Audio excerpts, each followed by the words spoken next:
Chacun des corpus qui sont présentés ici nous oblige à s'investir puis pour réfléchir à comment l'œuvre fonctionne, puis qu'est-ce qu'elle veut dire, qu'est-ce qui nous est présenté. Je pense qu'ils se présentent tout un peu comme une espèce de casse-tête qu'il faut jusqu'à un certain point décortiquer pour essayer de comprendre. Caravansérail m'ont invité à être commissaire pour mettre ensemble le travail de trois artistes de Montréal qui ont une pratique très différente, mais qui ont en commun de questionner la notion de statut. Dans le fond, l'œuvre de chacun et l'exposition statut et posture est en fait un microcosme qui vient examiner d'une manière...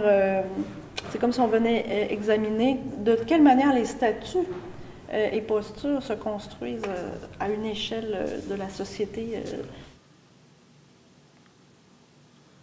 Chloé Desjardins.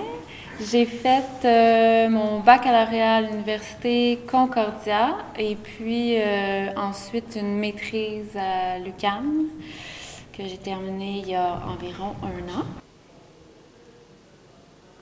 Durant cette période-là, à l'UQAM, je me suis vraiment concentrée sur le moulage qui m'a permis de réaliser le corpus que je présente ici, entre autres. Les œuvres sont toujours construites, ou presque toujours construites, avec deux éléments. Un élément qui est construit avec des techniques là, de menuiserie, puis qui est peint en blanc, donc différents types de socles, de bases, de supports de présentoirs. Souvent aussi, il y a des vitrines en verre ou en plexiglas qui sont ajoutées sur le dessus puis qui viennent s'encastrer. Et des objets qui sont déposés sur ces présentoirs-là, qui sont presque toujours des objets qui sont produits avec la technique du moulage.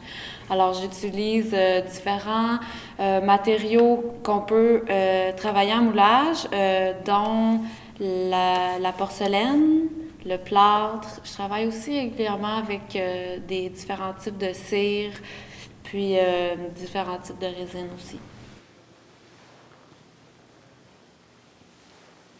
Donc, moi, je suis originaire des Laurentides, de Saint-Sauveur. Puis, j'ai fait mon bac en arts visuels à l'UQAM. Puis, en ce moment, je viens de commencer ma maîtrise à Concordia. Donc, je continue. C'est en volet discipline sculpture. La table, la vitrine, qui reprend les codes, muséales, tel que dans le travail de Chloé, mais j'ai conçu un point, que j'appelle un point parce que c'est comme un seau pour estamper la cire, mais plutôt une forme de point américain qu'on appelle, comme les armes blanches, mais ça vient un peu montrer le pouvoir ou l'espèce de poigne qu'il faut avoir. Oui, puis il y a une certaine violence aussi dans le pouvoir. Oui, c'est ça.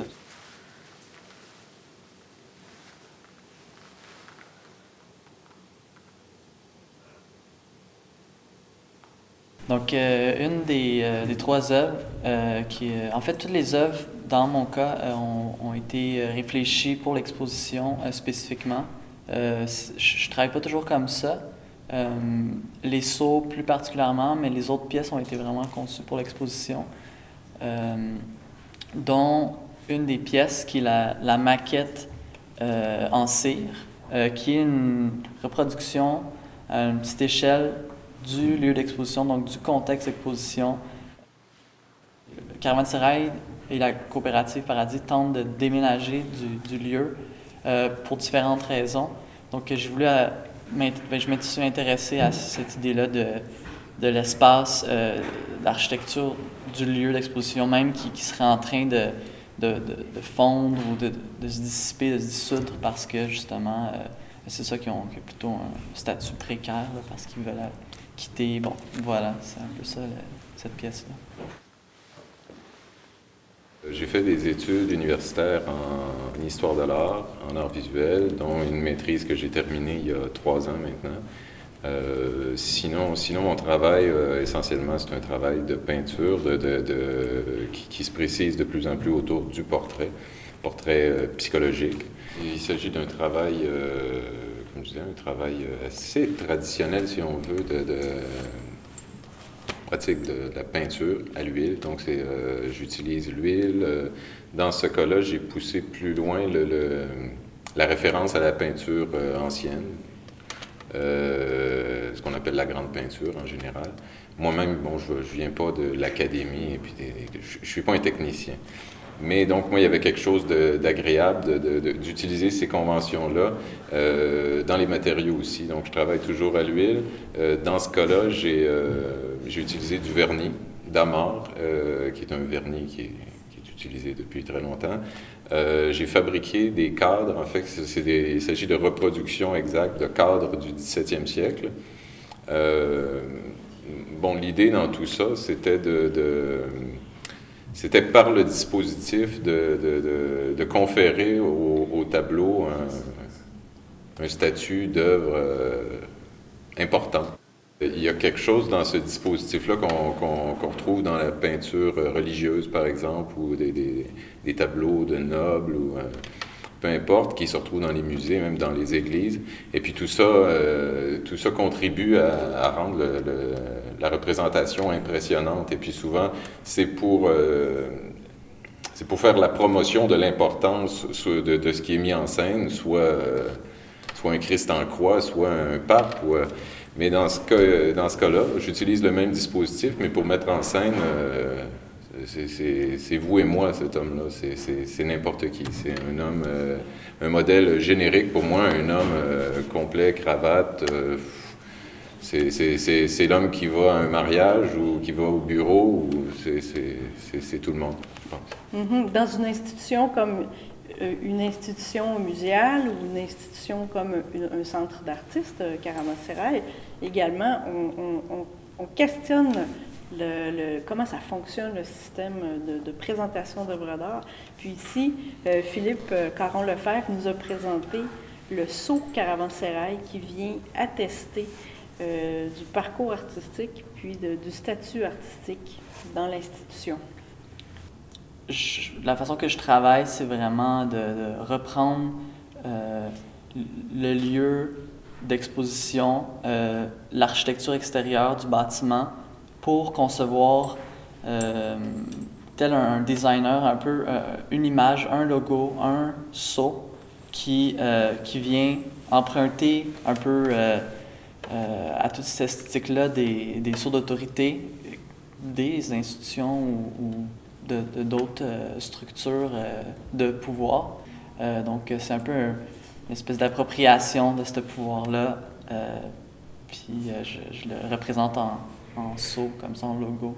Pour rebondir sur ce que François et Philippe disaient, je pense que c'est clairement le même genre de thématiques qui sont soulevées dans mon travail, mais je pense que c'est une approche qui est encore plus autoréférentielle. Vraiment, c'est les codes de la sculpture et les codes de la présentation des œuvres d'art. Je veux dire, clairement, c'est une façon de questionner l'institution, mais c'est encore plus un regard porté vers l'intérieur, vers l'œuvre elle-même, comment l'œuvre est construite, comment elle est perçue. Et c'est un système de représentation qui est très codifié, qui est très fermé, que je conçois très fermé sur lui-même, puis très... c'est un peu tautologique, le socle, la couleur blanche, Tout ça crée quelque chose qui est un petit peu hermétique. Bon, je pense que ce qui nous rejoint, ce qui nous regroupe, ce qui fait la cohérence de l'exposition ici, c'est qu'on est tous dans la symbolique d'une certaine façon. Puis je pense qu'il y a ça aussi dans mon travail, c'est quelque chose qui m'intéresse. Ici, c'est beaucoup, on est dans la symbolique du pouvoir essentiellement, parce que le statut, la hiérarchie, etc., c'est tout un système symbolique qui fait que chacun reconnaît un pouvoir.